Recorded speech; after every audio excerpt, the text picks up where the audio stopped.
This is Octave Leap. Innovation, regeneration, and human optimization. Welcome to the Octave Leap Livestream. This is the second one now, and I'm really stoked to be here. I'm starting to get a hang of doing this, and it just feels really good to be here. Now this week, we're going to talk about something a little bit different than last week. So last week was more related to economic sovereignty, and we touched a little bit on cryptocurrency and some current affairs. This week, I'm going to get into something we call the 3 stages of human evolution. Sounds like a big thing, probably related to spirituality, but it's not. It's not related to Darwinism either. This is actually a really cool and important concept that I learned by studying evolutionary astrology. And really what it is it explains our ability to separate from the herd and find our own nectar and then be able to plug back in again. It's really as simple as that. But it also explains a lot of things like why people won't wake up, and also to how come sometimes in spirituality and spiritual circles, we find people that give us the biggest problems, or we find cults and that type of thing forming. So it's going to answer both of those. And I really love using this tool because it's really based on frequency. Like, what frequency is something operating at? So it's a very simple way for me to stop, check in with myself and be like, what do I need right now?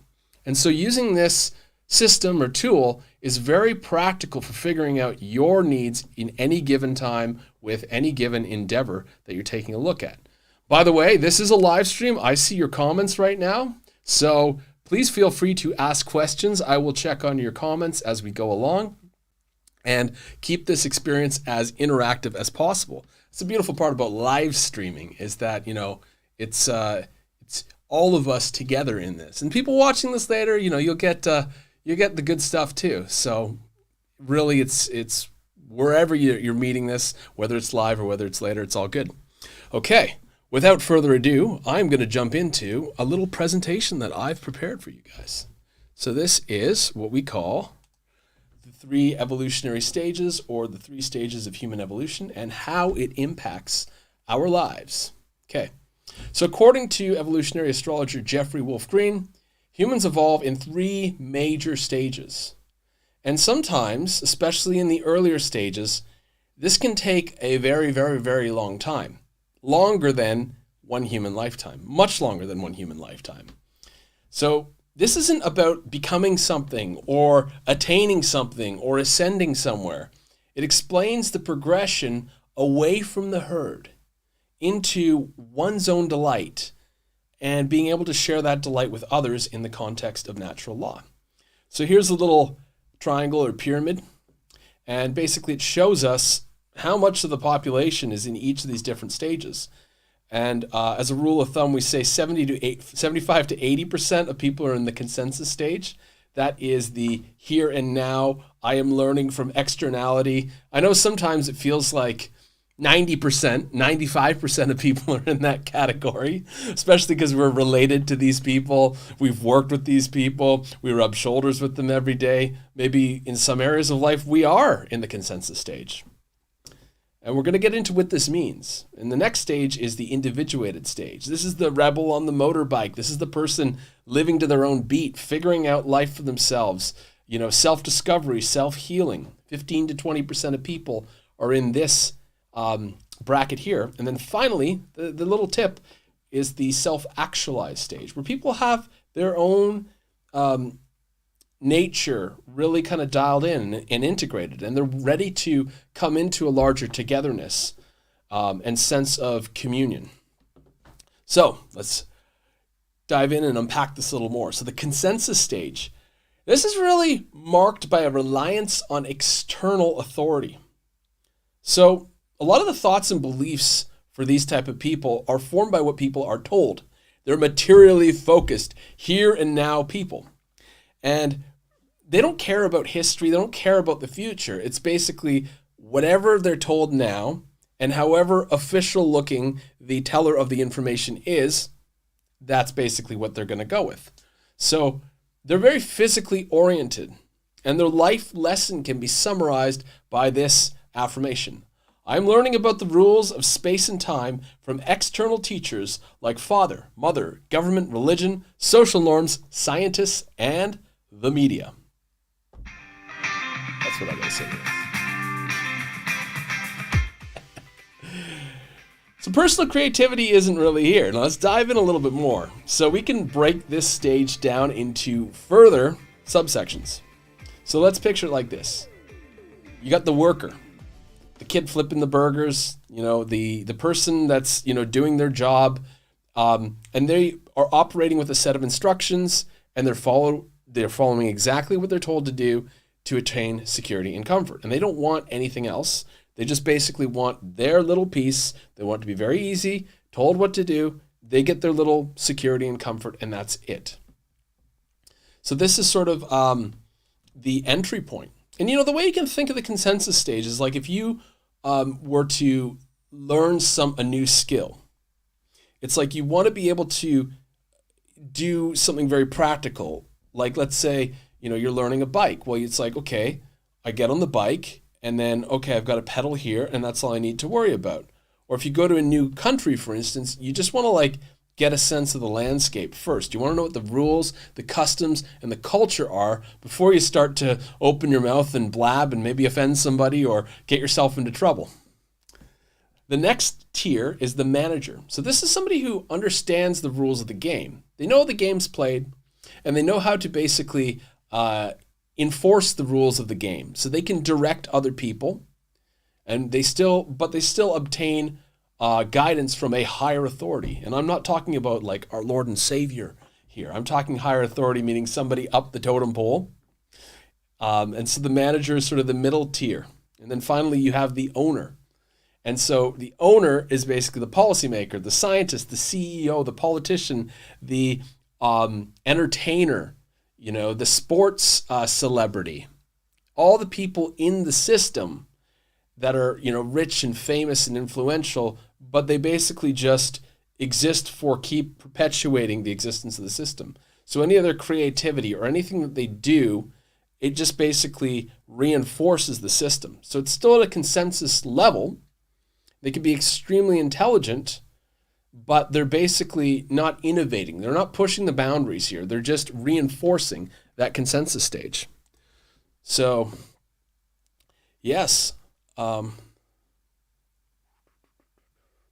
just checking on the stream health here, making sure it is going smoothly. And it looks like I'm having a little bit of lag, so I do apologize for that. And I'm just going to jump back in and see what I can do to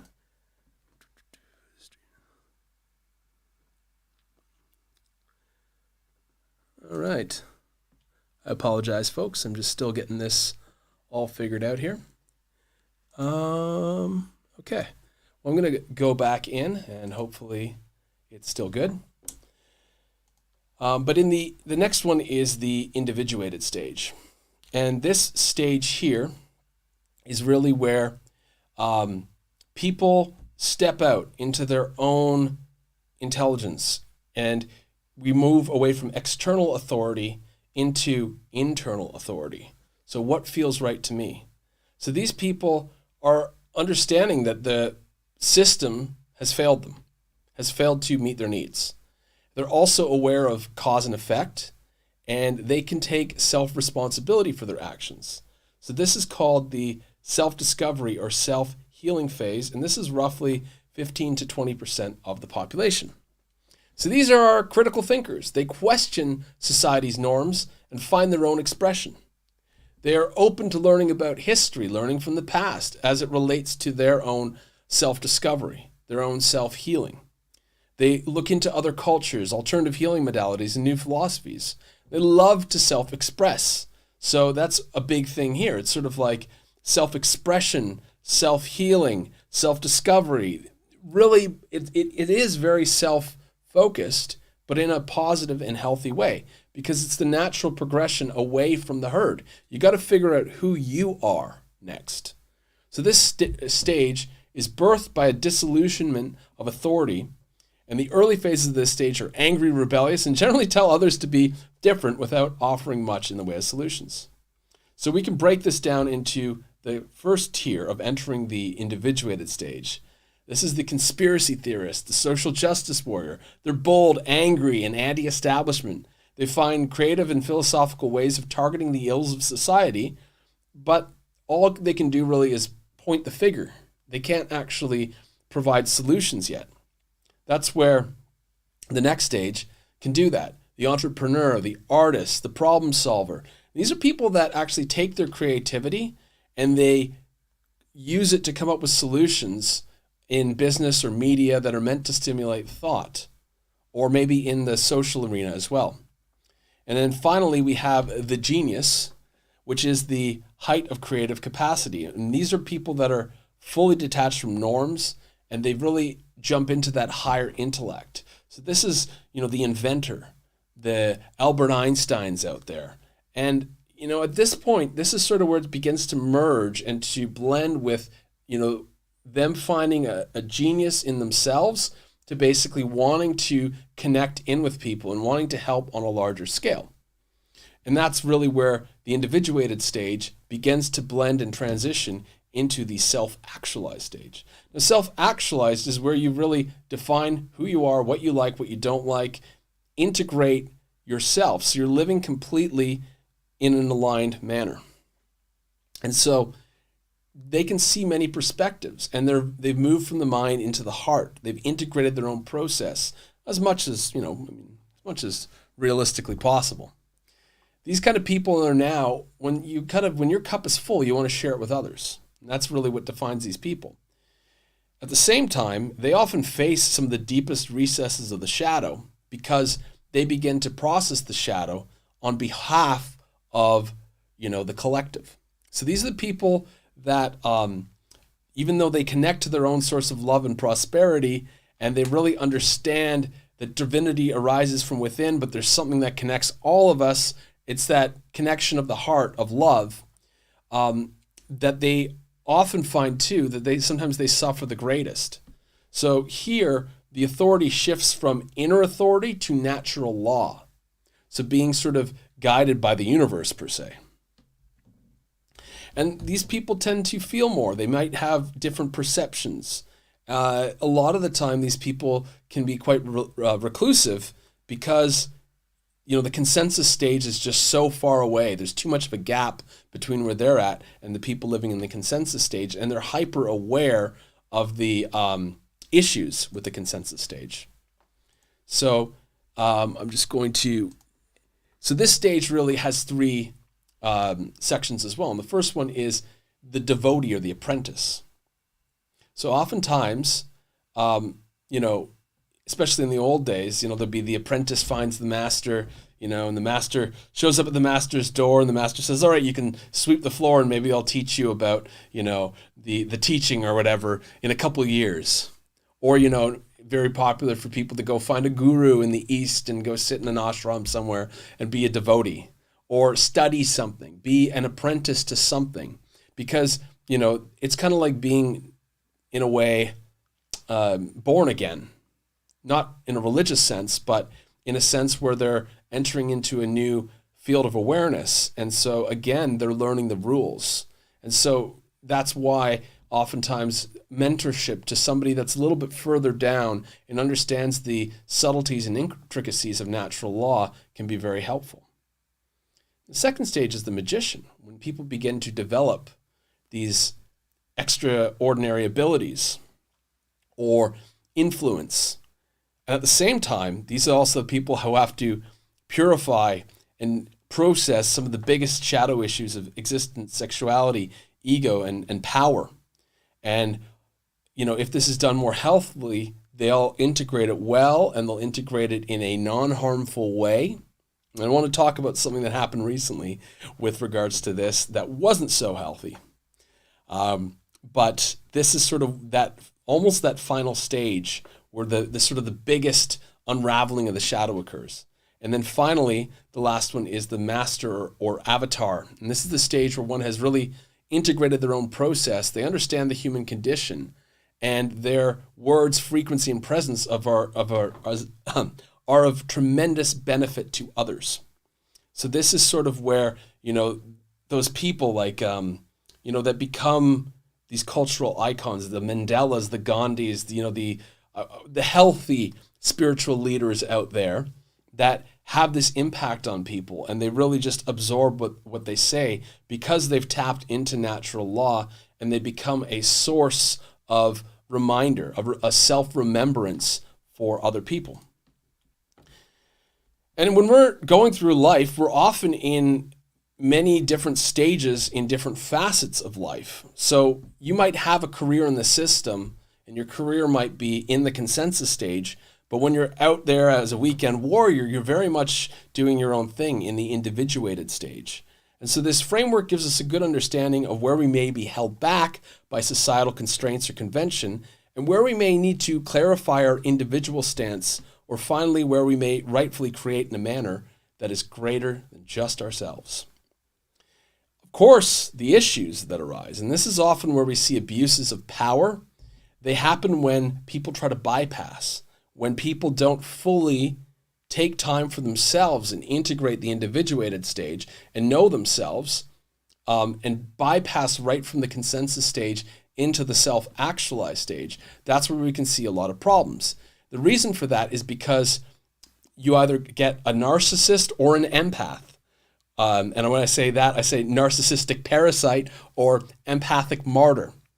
And the difference between the two, they're all kind of two sides of the same coin.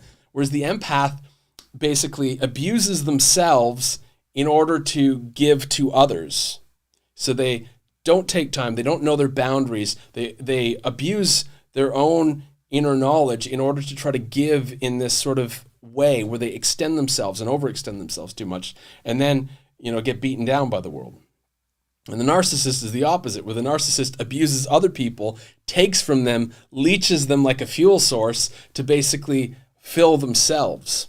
Because they haven't tapped in to that source of inspiration in themselves, they haven't fully individuated, and they're out there operating or trying to operate in this togetherness. So you can see that these two types, the narcissist and the empath, are actually two sides of the same coin. And so people think, oh, I'm an empath, but I keep getting abused and done by the world. It's like you haven't fully figured out and learned to assert your boundaries yet. And that's why empaths tend to run into narcissists a lot of the time. They sort of attract each other because the empath wants to give and abuse themselves, and the narcissist wants to take and try to fill themselves with what they take. So this system here is super helpful in helping me kind of affirm why things aren't working. When I try to collaborate with people in the past, why didn't it work? Well, maybe I hadn't clarified myself in that particular arena. And that's the healthy progression. When we step out of the system, the first thing we need to do is figure out ourselves and really become deeply acquainted with our likes, our preferences, our quirks, our shadows, our gifts, our challenges, our struggles, the whole shebang, and really go through that process. Now, we can overdo it, sure, but if we go through that process at the right pace, eventually we'll step into our purpose or our calling, and that usually begins the unfolding process into working with other people. So that was my presentation on the matter. And now I just want to kind of banter a bit and chat about this, because I feel like this is a really relevant theme. Recently, there was a spiritual leader who had some of their former students come out and basically spill the beans on some of the abuse that was going on there.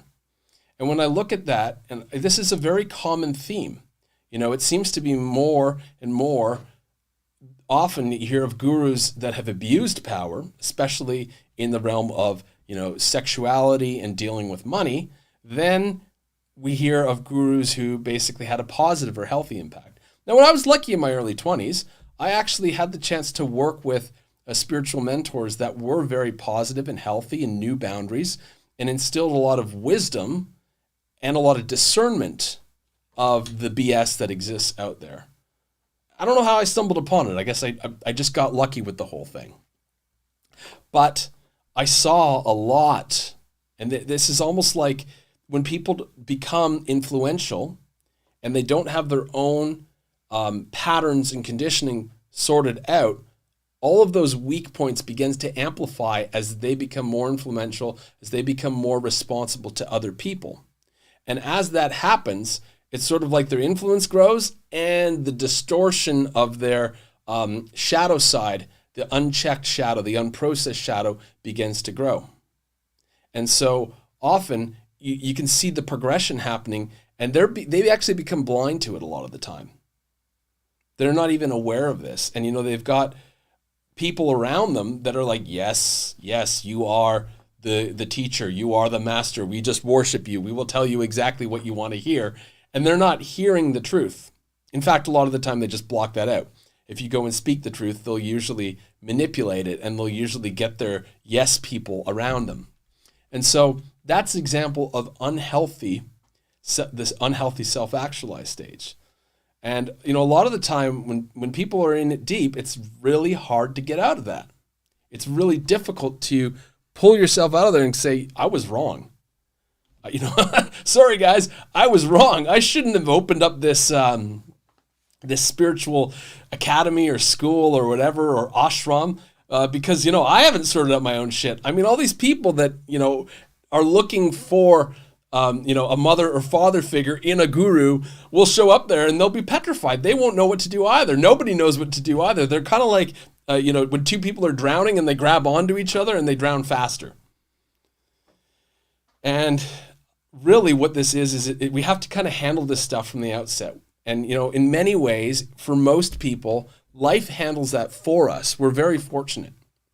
For me personally, I've had to go through long periods of trials and tribulation, and even influence and success in business has always been lockstep with me figuring out the areas that I need to look at, which has been really handy. And as long as we take those moments of, this isn't working out, what can I do better? And bring it back to taking self-responsibility when things don't work out, instead of blaming people. Even if you have a difficult person that's like swearing at you and talking a whole bunch of stuff, you have to ask yourself, what did I do to get myself into this situation that this person is screaming at me belligerently? Maybe it was a matter of you didn't state boundaries, or maybe it was a matter of there was yellow flags or red flags that you were ignoring along the way. But what I want to say is that this process of stepping out of the consensus stage, I don't really have a lot of advice for people in the consensus stage, because they don't know they're there. They can't know they're there. They just kind of are stuck there and positioned there. And one day something will happen and they'll wake up. Their conspiracy theory friend will show them the right thing, or the media will blow up, and they'll find out that the sources of information they always trusted can no longer be trusted. But it's not pretty. Usually that kind of gross waking up is very difficult for people. It's very abrupt, and they're usually shell-shocked afterwards. But once that happens, when people begin waking up, that sort of initiates, that is the first initiation. They go, it's the Wizard of Oz, where it goes from black and white into full spectrum of color. And then after that goes the process of them figuring out who they are in the context of the greater reality, as the greater reality begins to reveal itself more and more for people. And I'm glad you guys are really saying some nice things here in the comments. This is awesome. So I do have Kenai asking, can you say more about natural law, please? Yeah, sure. So natural law is really that force that kind of permeates through all life. And it is essentially the ultimate mirror. And so if you take the position, I'm at the center of my own universe, everyone else at the center of their own universe, and here we are correlating and kind of in this reality together. But what is life showing me? Because that's the best way to understand natural law. There are laws that we can figure out in there, like the law of gravity, the law of attraction, the law of similarity, But those are best understood not from reading about them, but from observing life, observing patterns, observing how the quality of life changes and what we attract changes when our own batteries are full. You know, when we're full up of rocket fuel, when we're really on the ball, when we're doing something we love, all of a sudden we're just attracting amazing people that are inspiring and hilariously funny and life positive. And when we're miserable and in a drudgery, we're sort of reinforcing people that, you know, are complaining all the time and grumpy and beaten down by life as well. And so if we take that perspective that natural law is a mirror always showing us exactly what we need, then if things aren't working, we know how to recalibrate them. You know, for instance, here's one. A lot of people feel stressed out. They feel beaten down right now by life. And, you know, I hear a lot of people that are doing better than ever. And then I hear some people that are like, or quite a few people actually, that are not doing so well with everything going on and in the pandemic, for instance. And I just say to them, okay, you're stressed out. You know, your batteries are running on low. Take some time for yourself. That's your first step. If you're burnt out, you're worn out, you're miserable, you're grumpy, take some time, do what you want to do. You need a break more than anything. You know, it could also be lethargy where, you know, you're not doing anything at all and you're being so lazy that, you know, you just need to get up off the couch and go actually get more of a spark happening in life. But when we do that, we see the feedback. You know, I think of natural law as a conversation too. It's a conversation in the context of an experiment. It's like, if I do this, what happens? If I do this now, what happens? And often too, one of the problems with this is that we've been so conditioned for immediate responses that we tend to forget sometimes when we sow a seed, it still takes 3 to 6 to 12 months for that seed to germinate into a plant. And so patience, in my books, is much more important than enlightenment. It's much more important than spiritual bliss is being patient and compassionate with ourselves. So I got some more questions here. This is cool. So Sarah's asking, can we explore more about collaboration? What's your experience with what you required to pivot or shift within to be in interdependence with those you're working with? Great question. So there's a difference here. A lot of the time when we collaborate with others and it doesn't work out, it's usually because there was a spark with a certain ideology or ideal that we all sort of agreed upon. You know, there's a lot of people, for instance, that say, let's build a conscious community. Let's go back to the earth. Let's, you know, grow our own food. And at one level, we're so awake to the system, but at the same time, the people that are attracted to that often haven't individuated fully yet.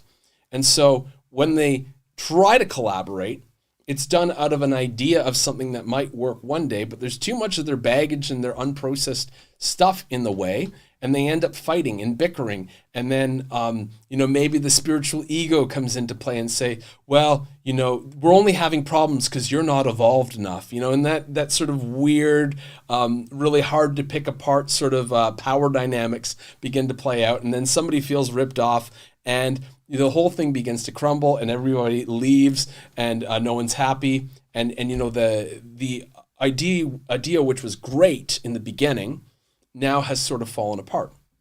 Whereas what I've experienced about collaboration that works is where, you know, you present an idea to somebody and you can feel it that they're resonating at that exact same frequency in their own unique way. And you can see that they plug into this thing in a beautiful way that's complementary, and through their own unique skill set and personal signature, they complement it so brilliantly with you that when you come together, there's a synergy with it.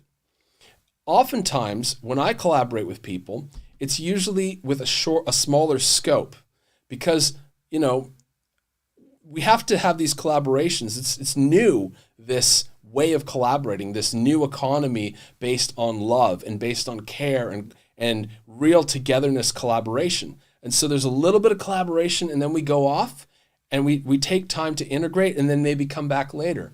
And so these magic moments begin to happen more and more. And over time, it's sort of like it begins to form something much bigger. And then these people, we build over time. And we give ourselves that element of patience, which is, again, super important, to come together and then move apart, and then come together and then move apart. And there are no problems. In fact, things go smoothly.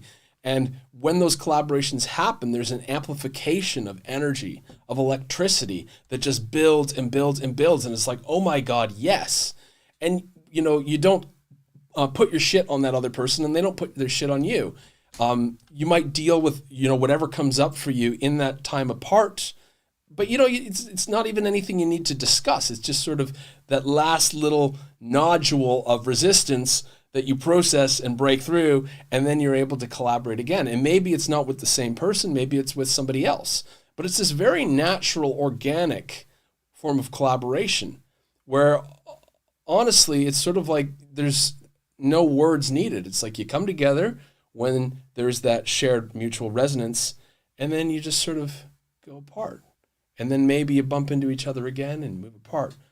Where we live here in South Africa, we live in this little eco-village on the sea, and there's a beautiful mountain behind us. And sort of the people just kind of wander into this one cafe, and you might have like the most profound conversation, and then you just kind of wander out, and then maybe like a week later you come back there and everybody's playing music and they've got the djembes and the guitars out, and then, it's like, wow, that was amazing. And then there's like another jam night some other time, and it's just these spontaneous moments of joy, of freedom. But there's no forcing it. There's no ideology behind it. It's simply something that just comes in, and everybody is sort of lit up, and they dance in their own way, in their own unique way.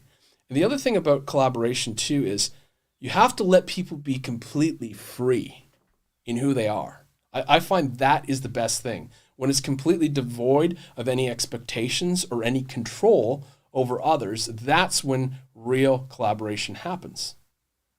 It's because, that force, that life force of natural law just kind of flows through, and the people are like puppets, and we go, whoop, all right, kind of do this thing, I got to move with natural law, and then whoop.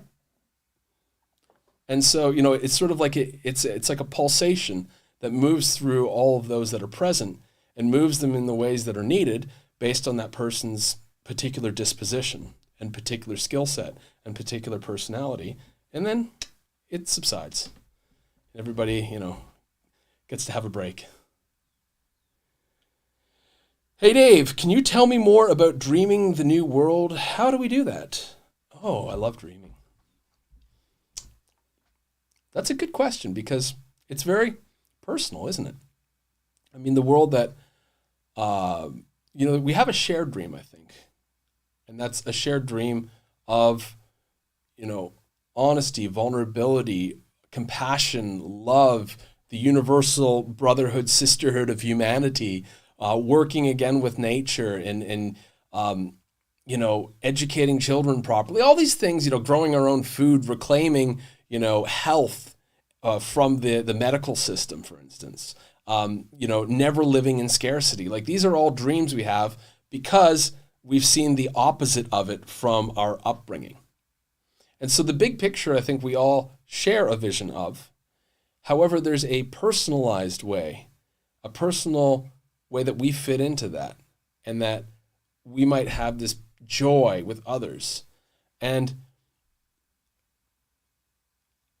I guess it's a very unique process, but for me, it's sort of like I really, really love connecting with people that want to be part of a dialogue.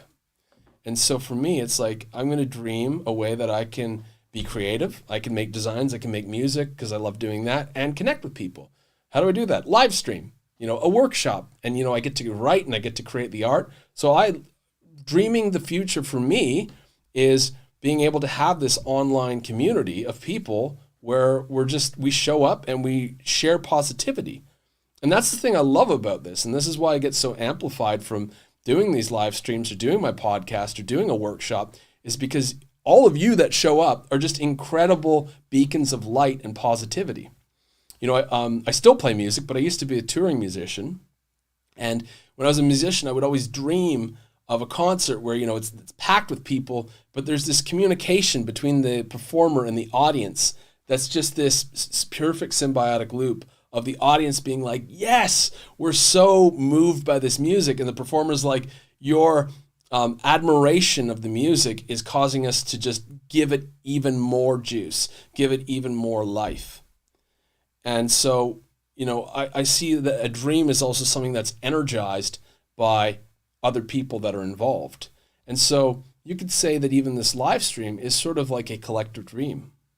So the people that show up here and comment give me inspiration to take this in a new direction, to do things in the future.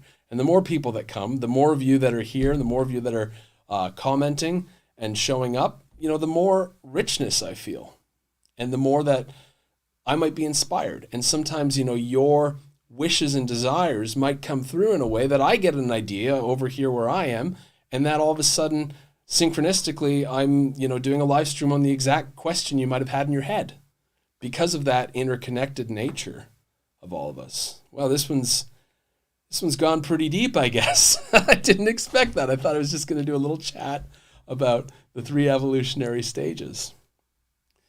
This has been a lot of fun. And I do want to say one thing, actually 2 things in sort of parting here. One of them is I'd like to give away something for people today. I'm going to give away 2 of these. So I'm going to do 2 of these, one of them on the live stream, and then one of them in the comments later. I think that'll work. And what exactly I'm going to give away here is I created a 12-week course on evolutionary astrology last year. And so I'm going to give away 2 subscriptions to that. This is, you know, it was a fairly large endeavor, and it was a really detailed course. Here, I'll just begin to show you what this looks like. Here we go. So this is Evolutionary Astrology. It's a 12-week course where you unlock your birth chart and you learn about how to apply these principles of working with frequency and the evolutionary stages in the context of astrology. And so I've worked as a professional astrologer for many years, and especially in this bigger picture one, not pop astrology. I really like the bigger picture questions of, you know, what is the next stage for me? What is my purpose, my calling? You know, what gifts do I have from other places and other times that can serve me in this life?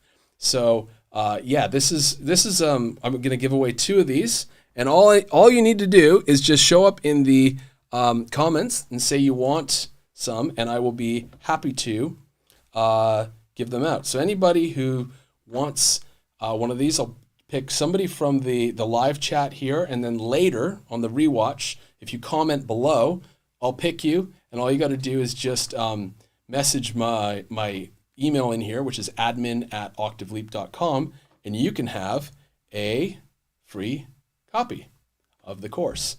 So if anybody wants to, okay, all right, we got Kanai. You win. So please just email admin@thebladeandchalice.com, and we'll get you set up in the course. And if anybody else wants in and you didn't get it from the chat, what you can do is just put your name in the comments, and you know, just write something in the comments, not in the chat, but in the comments below, and I'll come back to this in a few hours, and I'll pick somebody from the comments. Now, don't worry, I will be giving stuff away whenever I can, because part of this, and this is what I talked about last week, is not everything is transactional and money-based and all that. That's sort of that old system. This is community. So we can, in a way, exchange, you know, loyalty, exchange these bonds of affection. So you show up here, you support a live stream that I'm doing. I love it, and I want to support you in a way that I can. Well, I can give away stuff sometimes. And so I think it works out well, because guess what? You know, not everything is about money. And as we're seeing right now, we're kind of seeing the real cracks in the financial system. And I want to talk about that later, but there's a lot of other cool stuff to talk about. So next week, I got an amazing interview that I'm going to announce with Alira. Takut, who is a person that works with human design and other modalities to help people find more easeful flow and joy in their business. And so we're going to sit down next week and we're going to do a chat, an interview, because I feel passionate about business and passionate about what I do, and she helps people every day work with these themes. So that's going to be our next week's live stream. And then, as some of you know, I got an interview with Oracle Girl in 2 weeks from now, which is going to be amazing. And we're going to be talking all about cryptocurrency and the economic system and the real currency that we operate on. So it's going to be a lot of fun. Thank you, everybody, for coming out today. It has been a wild time and just such a pleasure. So I will say farewell for now. And if you want to have a chance at winning the other copy of Evolutionary Astrology, please leave a comment below. Thank you very much. This is Octave Leap. Innovation, regeneration, and human optimization.